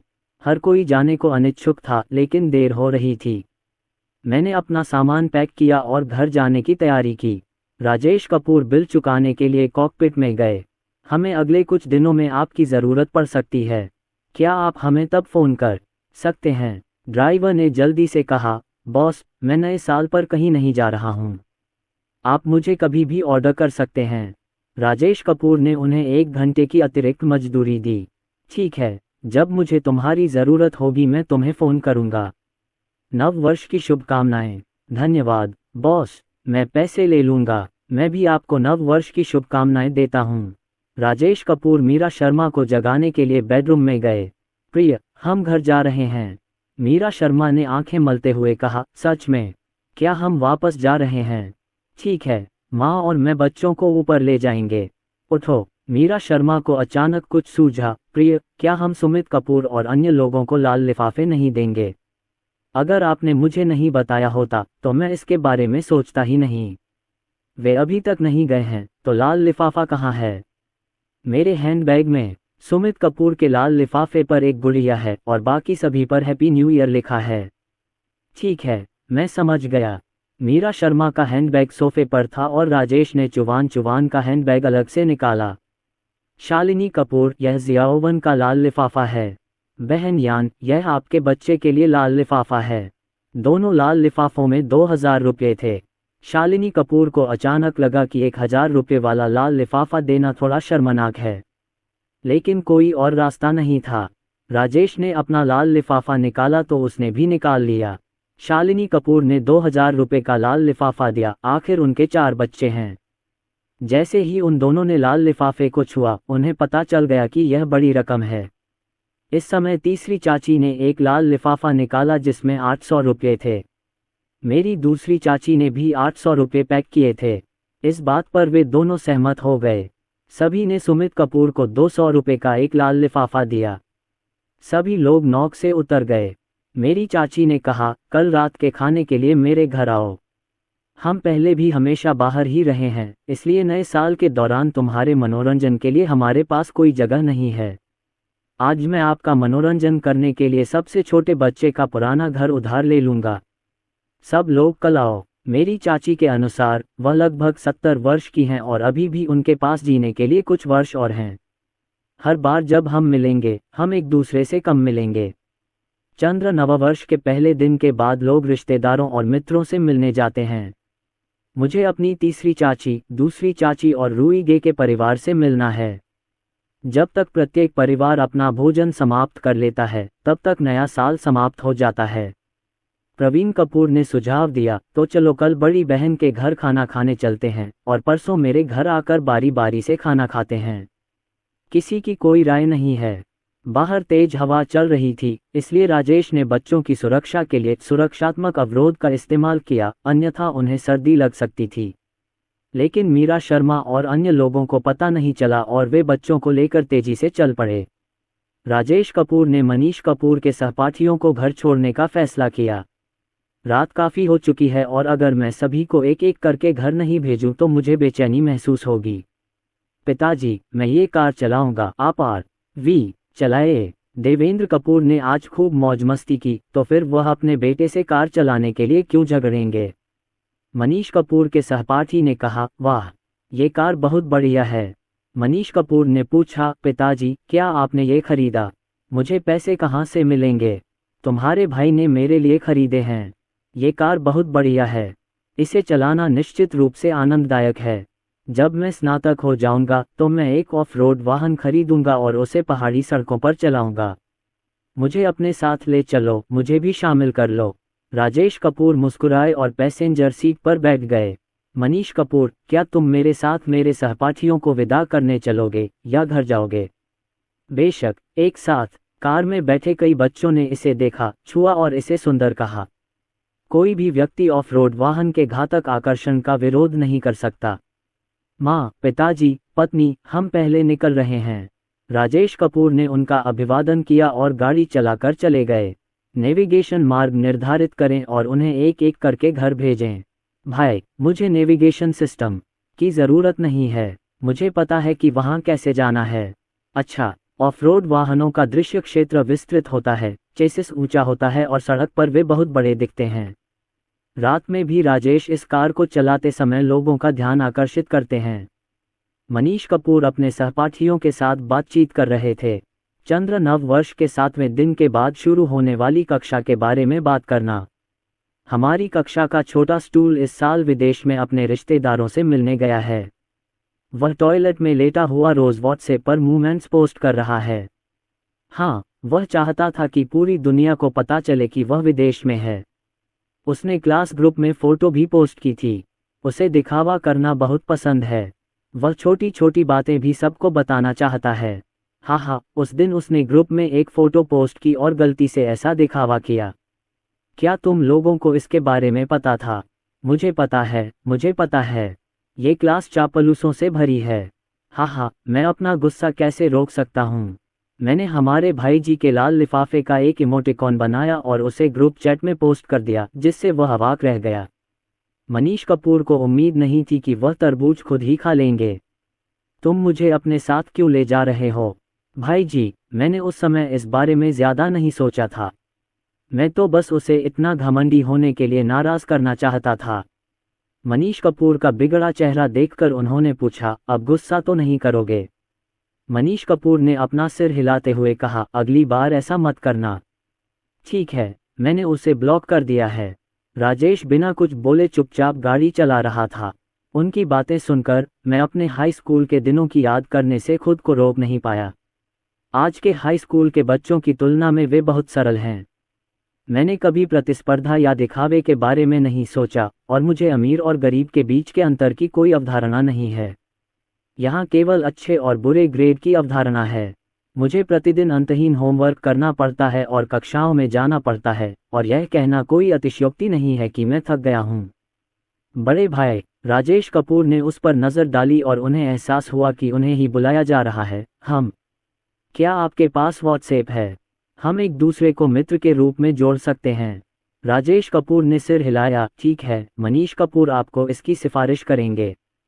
दूसरे पक्ष ने खुशी से मुस्कुराते हुए मनीष कपूर से राजेश कपूर का व्हाट्सएप नंबर मांगा। भाई, अगले चौराहे पर दाएं मुड़ो और तुम जोंगटियन गार्डन पहुंच जाओगे। वह मेरा घर है। राजेश कपूर एक पल के लिए हिचकिचाए। अपने माता पिता को फ़ोन करो और उन्हें तुम्हें लेने के लिए कहो। हाँ, ठीक है। बात यहाँ तक पहुँच गई है कि राजेश कपूर अभी भी उन्हें सुरक्षित घर पहुँचते देख बेचैन महसूस करते हैं। थोड़ी देर बाद मोटे मखमली पायजामा पहने एक आदमी आया। धन्यवाद धन्यवाद। राजेश कपूर मुस्कुराए और बोले, यही तो मुझे करना चाहिए। नव वर्ष की हार्दिक शुभकामनाएं। नए साल की शुभकामनाएं। यद्यपि मेरा बेटा हाई स्कूल के 3रे वर्ष में है, फिर भी माता पिता होने के नाते मुझे हमेशा बेचैनी महसूस होती है जब वह रात को घर नहीं आता। माता पिता ने राजेश की जिम्मेदारी की प्रशंसा करते हुए कहा, उसने न केवल तुम्हें घर भेजा बल्कि मुझे तुम्हें लेने भी आने को कहा। वह जिम्मेदार है। एक पुरुष होने के नाते वह उस शक्तिशाली ऑफ-रोड वाहन पर ध्यान कैसे नहीं दे सकता था। ये सचमुच बहुत अच्छी कार है। ऐसा लग रहा था जैसे पिता और पुत्र को तुरंत ही कोई विषय मिल गया हो। ठीक है पिताजी, यह आपके लिए मनीष कपूर के भाई ने खरीदा था। जब भविष्य में मेरे पास पैसा होगा तो मैं आपके लिए भी एक खरीदूंगा। ठीक है, याद रखो तुमने क्या कहा था। मुझे सब कुछ याद है। फिर हम में से प्रत्येक के पास एक कार होगी और हम पहाड़ पर दौड़ने जाएंगे। ठीक है, तब तो पिताजी भी तुम्हारे साथ चलेंगे ही। केवल एक छोटा मोटा लड़का बचा था जो चश्मा पहने हुए था।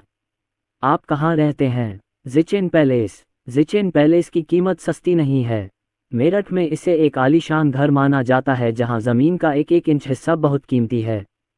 मनीष कपूर ने पलटकर कहा, मुझे नहीं पता था कि आपका परिवार इतना समृद्ध है। छोटे मोटे लड़के ने अपना चश्मा ऊपर उठाया और कहा, कोई बात नहीं। छोटा मोटा लड़का बहुत विनम्र है और शर्मीला है। जैसे ही फोन बजा, शोर मच गया। तुम बहुत डरपोक हो, है ना? जब से मैं बाहर था, तुम बाहर खेल रहे हो। बस रुको और देखो मैं तुम्हारी टांगें कैसे तोड़ता हूँ। बताओ, कौन सा दरवाज़ा तुम्हें ले जाएगा? छोटे मोटे लड़के ने बिना अपना भाव बदले कहा, उत्तरी द्वार। ठीक है, तुम मेरा इंतज़ार करो। उत्तरी गेट पर एक आदमी अपना मोबाइल फ़ोन हाथ में लेकर तेजी से बाहर निकला। जब मैंने कार को दरवाजे पर देखा तो मैं दंग रह गया। देर रात ये कार दरवाजे पर खड़ी थी। छोटा मोटा लड़का नीचे आया और राजेश और मनीष कपूर को अलविदा कहा। नया साल मुबारक हो, आज मैंने बहुत अच्छा समय बिताया। धन्यवाद। वह बहुत विनम्र बच्चा है। राजेश कपूर मुस्कुराए और बोले, आपका स्वागत है। फिर उसने अपने माता पिता से कहा, नया साल मुबारक हो। माता पिता के चेहरे पर जादू सा छा गया और उन्होंने मुस्कुराते हुए कहा, नया साल मुबारक हो। उसे वापस लाने में आपकी कड़ी मेहनत के लिए धन्यवाद। राजेश कपूर हल्के से मुस्कुराए, जैसा कि मुझे करना चाहिए, अलविदा। अलविदा। जैसे ही वह व्यक्ति चला गया, माता पिता ने छोटे मोटे लड़के की ओर इशारा किया। आजकल क्या कर रहे हो? सब कुछ बताओ। मोटे लड़के ने अप्रासंगिक ढंग से प्रश्न का उत्तर दिया, क्या तुम वापस नहीं आओगे? क्या मैं बस तुम्हारा साथ देना नहीं चाहता था? कौन जानता था कि आंटी ने कहा था कि तुम दोपहर को बाहर गए थे और अभी तक वापस नहीं आए। ओह, मैं अपने सहपाठियों के साथ खेलने गया था। अभिभावकों की आंखों में चिंता की लकीरें उभर आईं। छात्र कैसे हैं? क्या वे मज़े कर रहे हैं? उनका बच्चा स्थानांतरित छात्र है और स्कूल में खुश नहीं दिखता। जब उसे आज पता चला कि मैं अपने सहपाठियों के साथ खेलने जा रहा हूं, तो वह काफ़ी देर तक आश्चर्यचकित रहा। छोटे मोटे लड़के का स्वर प्रसन्नता से भरा हुआ था। मैं बहुत खुश हूँ। वे मेरे साथ बहुत अच्छा व्यवहार करते हैं। क्या ये हमारे परिवार की वजह से है? नहीं, वे तो ये भी नहीं जानते कि मैं कहाँ रहता हूँ। इसके अलावा उनके पास पैसे की कोई कमी नहीं है। वास्तव में, हाँ, मैंने पूरी दोपहर एक नौक पर, या यूँ कहें कि एक हाउस बोट पर बिताए। पसंद आया? अगर पसंद आया तो पापा आपके लिए एक खरीद देंगे। क्या आप 10 मीटर से अधिक लंबी लग्जरी नौक खरीद सकते हैं? ऐसा मत करो। पिता और पुत्र एक के बाद एक घर लौट आए। वापस आते समय लाल बत्ती का इंतजार कर रहा था।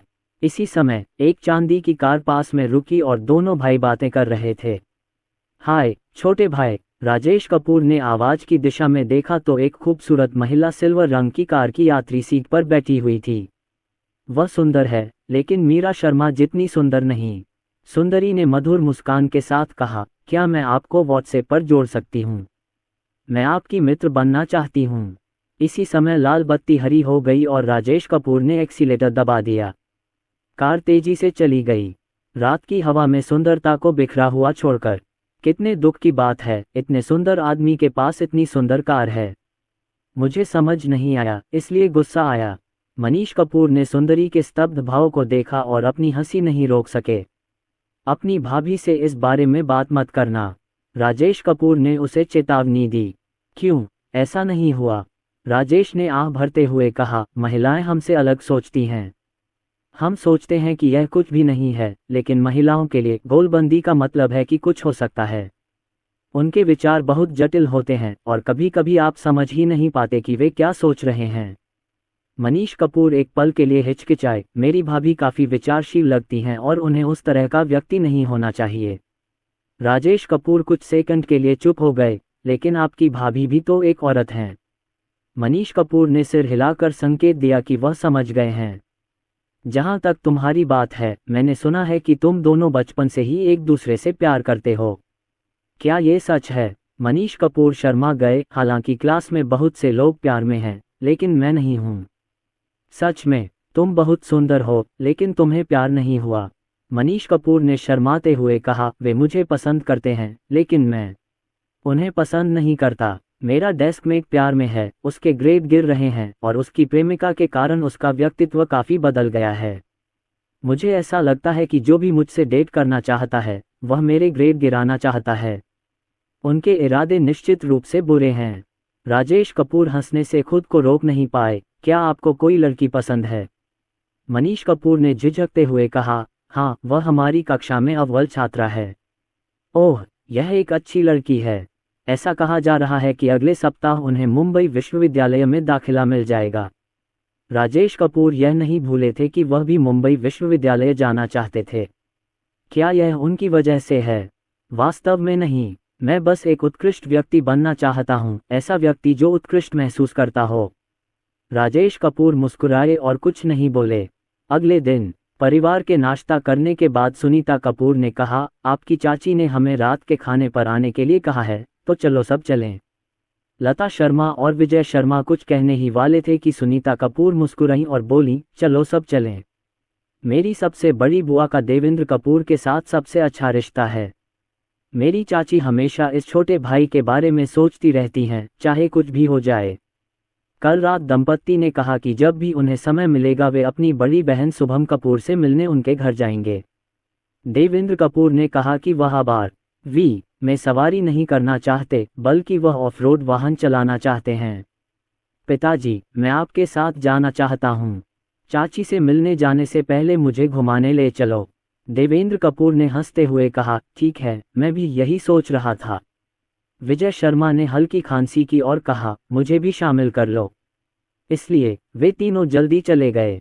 दोनों महिलाओं ने उसे क्रोध और मनोरंजन से देखा। चलो हम भी चलें। जब हम पुराने घर पहुंचे तो खाना लगभग तैयार था। ये काम शुभम कपूर और नीलिमा नामक दंपति ने किया था और मेरी चाची ने इसमें मदद की थी। इस बार मेरे तीसरे चाचा और तीसरी चाची तथा मेरे दूसरे चाचा और दूसरी चाची सभी आए। युवा पीढ़ी में केवल जतिन कपूर ही आए। जहां तक शालिनी कपूर का सवाल है, वह नहीं आई क्योंकि वह चीनी नववर्ष के दूसरे दिन अपने माता पिता के घर चली गई थीं। कहने की जरूरत नहीं कि राजवीर और श्रेया कपूर ने फोन करके कहा कि वे नहीं आ सकते और उनके पास कोई बहाना नहीं है। प्रणव कपूर अपनी पत्नी के साथ उसके माता पिता के घर वापस चले गए। खाओ इसे। मैंने कुछ नहीं किया, सब शुभम कपूर और नीलिमा ने किया। नीलिमा की पाक कला ठीक ठाक है, लेकिन शुभम कपूर उनसे थोड़ा बेहतर हैं। खाने की मेज पर राजेश को अरमान का फोन आया, जिसमें उसने उसे मछली पकड़ने जाने और दोपहर में चाय पीने के लिए कहा, क्योंकि उसके पास उपकरण हैं। राजेश कपूर ने पूछा, क्या आज तुम अपनी गर्लफ्रेंड के साथ अपने होने वाले सास ससुर से मिलने नहीं जा रहे हो? मैं बिल्कुल यहाँ हूँ। मैं इसके बारे में सोचूंगा और खाना खत्म करने के बाद आपको जवाब दूंगा। अच्छा, मीरा शर्मा ने सहजता से पूछा, किसका फोन है? अरमान ने मुझे मछली पकड़ने के लिए बुलाया। मीरा शर्मा ने कहा, आगे बढ़ो। हमने पिछली बार कार खरीदने के लिए उनका ठीक से धन्यवाद नहीं किया था। राजेश कपूर एक क्षण के लिए हिचकिचाए और फिर सिर हिला दिया। सुनीता कपूर ने जल्दी से कहा, आप आमतौर पर बच्चों का ध्यान रखते हैं। नए साल की छुट्टियों में आप जहां चाहें जा सकते हैं।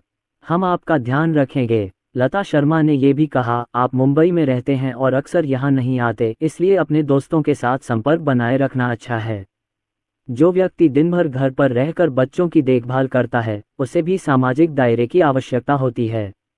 ऐसा नहीं है कि राजेश को बच्चों को उनकी देखभाल में छोड़ने की चिंता है, लेकिन मैं ऐसा करने में असमर्थ हूँ। ठीक है, तो मैं आज दोपहर को वहां जाऊंगा और जल्दी वापस आने की कोशिश करूंगा। सुनीता कपूर मुस्कुराईं और बोलीं, मीरा को भी अपने साथ ले जाओ। दरअसल राजेश कहना चाहता था कि वह इसे बिना याद दिलाए अपने साथ ले आएगा। दोपहर के भोजन के बाद राजेश ने अरमान को फ़ोन किया, हम मछली पकड़ने कहाँ जा रहे हैं? वहाँ कृत्रिम जलकृषि तालाब हैं जहाँ आप शुल्क देकर मछली पकड़ सकते हैं। पास ही खड़े देवेंद्र कपूर ने तुरंत कहा, चलो मीजियांग में मछली पकड़ने चलते हैं।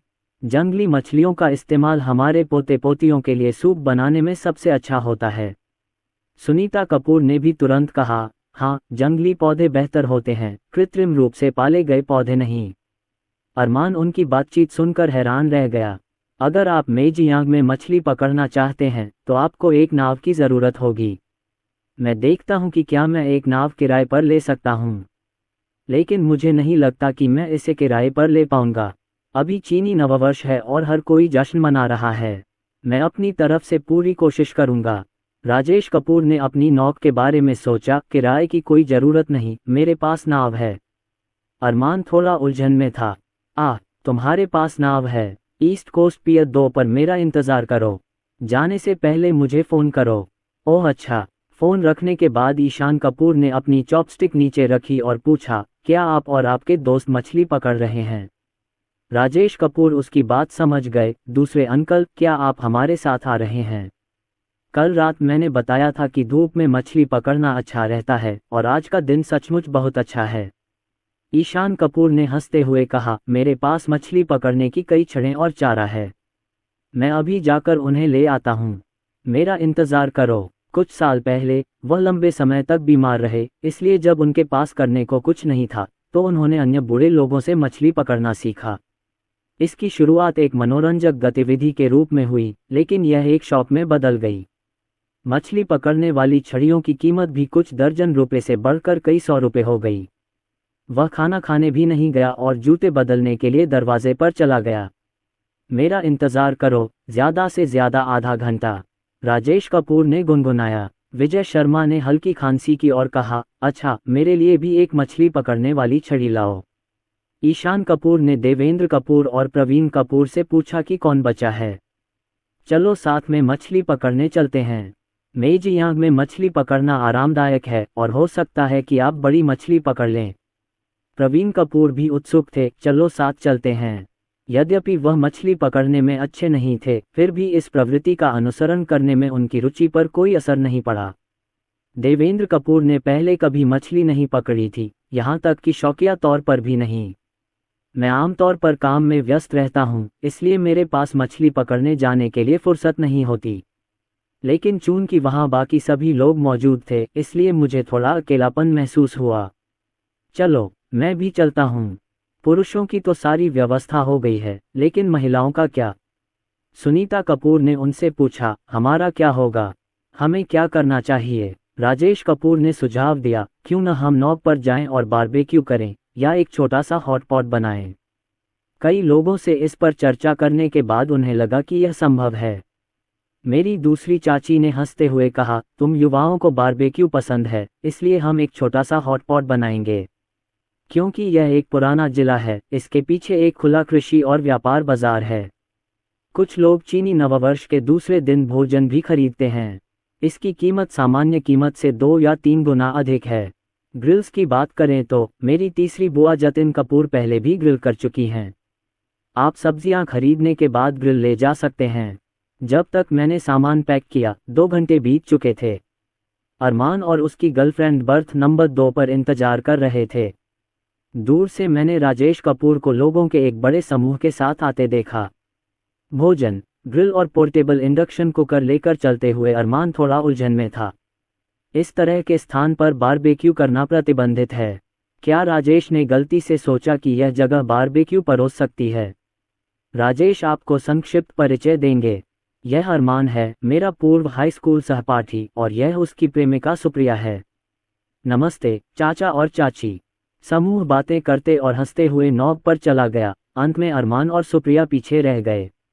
एक बार नॉब पर, यह बात दोनों के चेहरों पर साफ दिखाई दे रही थी। मैं कौन हूँ और कहाँ हूँ? मैं क्या कर रहा हूँ? कल नॉक से परिचित होने के बाद सभी ने वही किया जो उन्हें करना था। और राजेश कपूर ने स्वयं जहाज चलाना शुरू कर दिया। कल रात मुझे ड्राइवर से पता चला कि यह सब स्वचालित है। अपना स्थान दर्ज करें और उपग्रह प्रणाली आपको नेविगेशन मानचित्र भेजेगी। इसे स्टीयरिंग व्हील घुमाने की तरह ही करें। राजेश कपूर ने धीरे धीरे नौक को लंगर से बाहर निकाला। तीनों लिन भाई और विजय शर्मा एक नौक पर बैठे और चारों दिशाओं में मछली पकड़ने लगे। महिलाएं खाने में व्यस्त थीं। सुप्रिया मदद करना चाहती थी, लेकिन उसे मना कर दिया गया, इसलिए उसे नौक देखने के लिए अरमान के पीछे जाना पड़ा। जब उन्हें अपनी दूसरी चाची से पता चला कि यह राजेश ही था जिसने इसे खरीदा था, तो वे इतने हैरान हुए कि उनके मुंह खुले के खुले रह गए। राजेश कपूर ने स्वयं ही एक दिशा खोजी, कांटे पर मछली का चारा डाला और फिर मछली पकड़ने की रेखा डाली। कई असफलताओं के बाद अचानक उसे कुछ सूझा। मैं तो बस तुम्हें ही ढूंढ रहा था। क्या तुमने मुझे मछली पकड़ने के लिए नहीं कहा था? तुम कहाँ हो? अरमान ने राजेश कपूर के लिए चारा और हुक बदल दिए। ये छोटी मछलियों को पकड़ने के लिए है। बड़ी मछलियों के लिए आपको कांटे की ज़रूरत होगी। चारा काम नहीं करेगा, आपको इसकी ज़रूरत होगी। अरमान ने मछली पकड़ने की डोरी घुमाई और वह दूर उड़ गई। पहली नज़र में ही आप बता सकते हैं कि वह एक अनुभवी व्यक्ति है।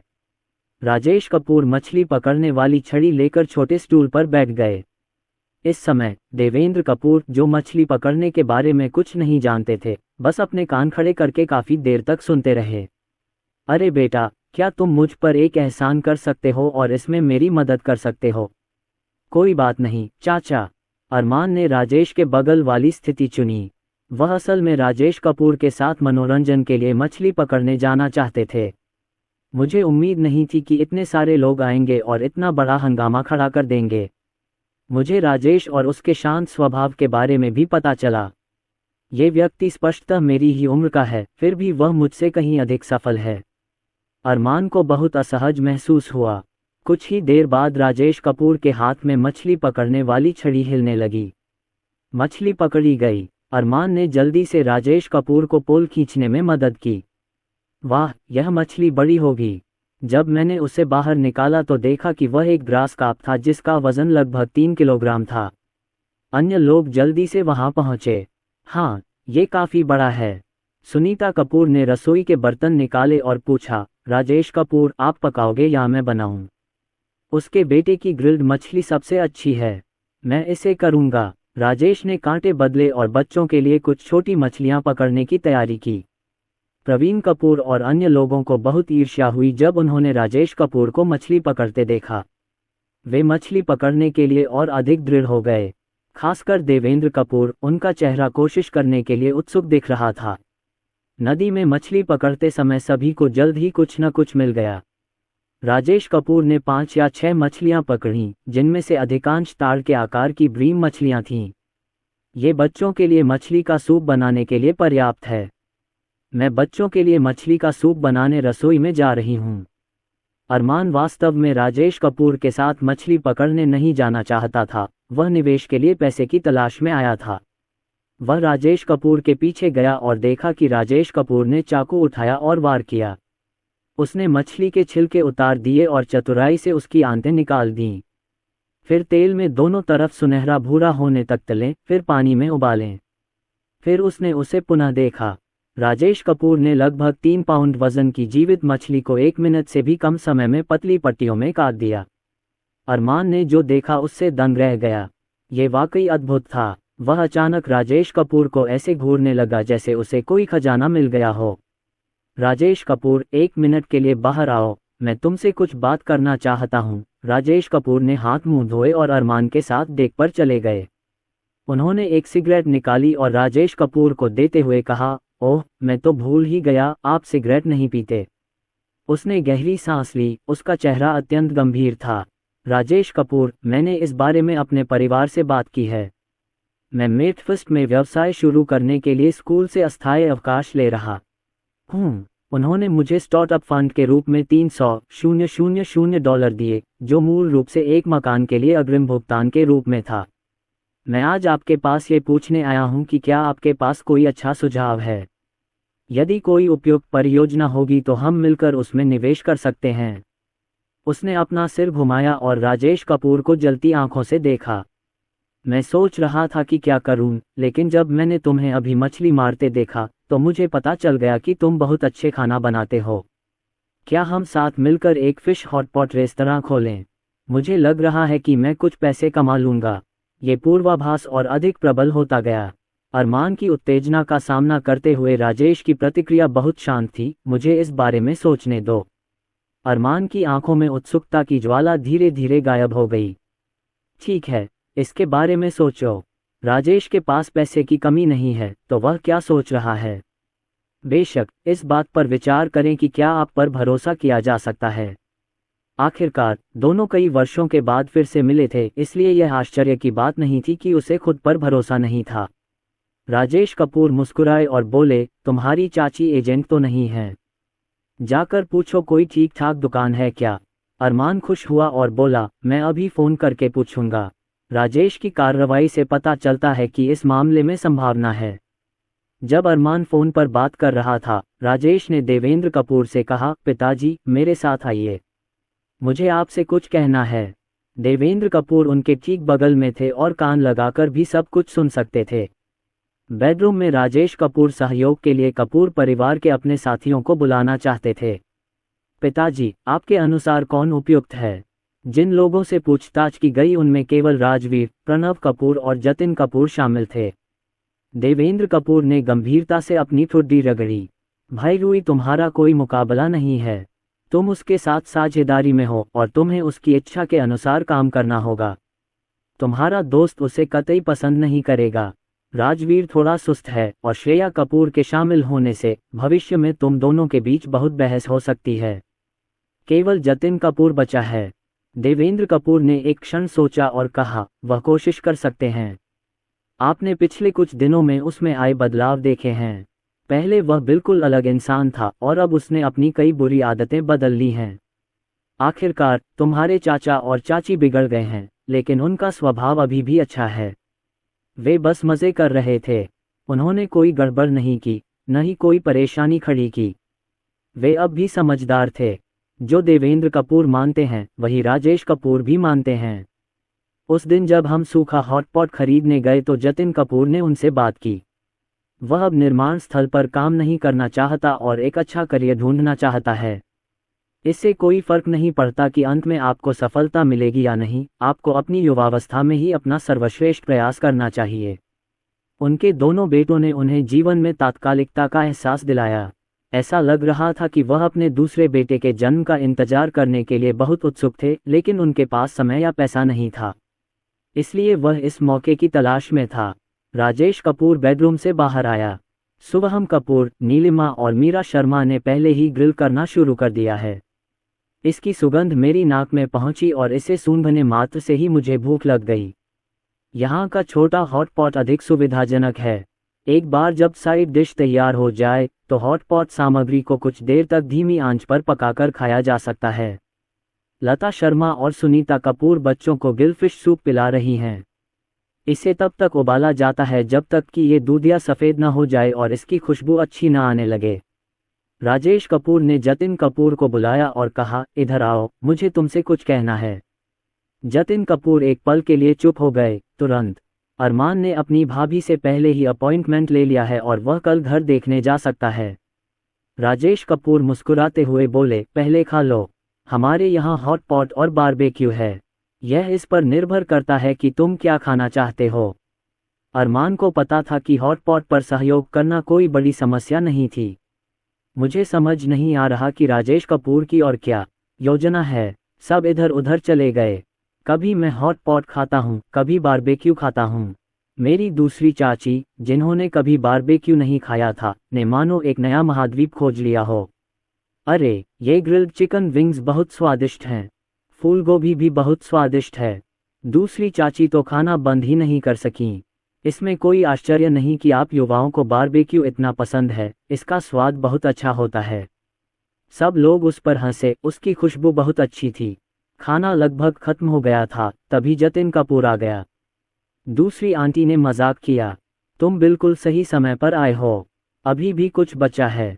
आओ और अपने भाई और उसके बारबेक्यू का स्वाद चखो। ये वाकई बहुत स्वादिष्ट है। इस छोटे से बर्तन में सब्जियां भी हैं, जो चाहो पका लो। जतिन कपूर मुस्कुराए और बोले, कोई आश्चर्य नहीं कि मुझे इतनी दूर से इसकी गंध आ गई। अच्छा हुआ कि मैं जल्दी आ गया। अगर मैं एक कदम भी देर से आता तो ये गायब हो जाता। बचा हुआ बारबेक्यू खत्म करने के बाद जतिन कपूर हॉट पॉट खाने आए। राजेश कपूर बैठ गए और बोले, तुम क्या खाना चाहोगे? मैं तुम्हारे लिए बना देता हूँ। नहीं नहीं, मैं ये स्वयं कर सकता हूँ। राजेश कपूर ने अरमान से पूछा, क्या आप और लेंगे? अरमान राजेश कपूर की मंशा समझ गया, बैठ गया और अपने लिए आलू के चिप्स बना लिए। ये स्पष्ट था कि उन तीनों के पास चर्चा करने के लिए कुछ था। सभी लोग जानबूझकर नीचे चले गए और बैठक कक्ष उनके लिए छोड़ दिया। राजेश कपूर मुस्कुराए और बोले, यह मेरा हाई स्कूल का सहपाठी अरमान है। यह मेरे तीसरे चाचा का बेटा जतिन कपूर है।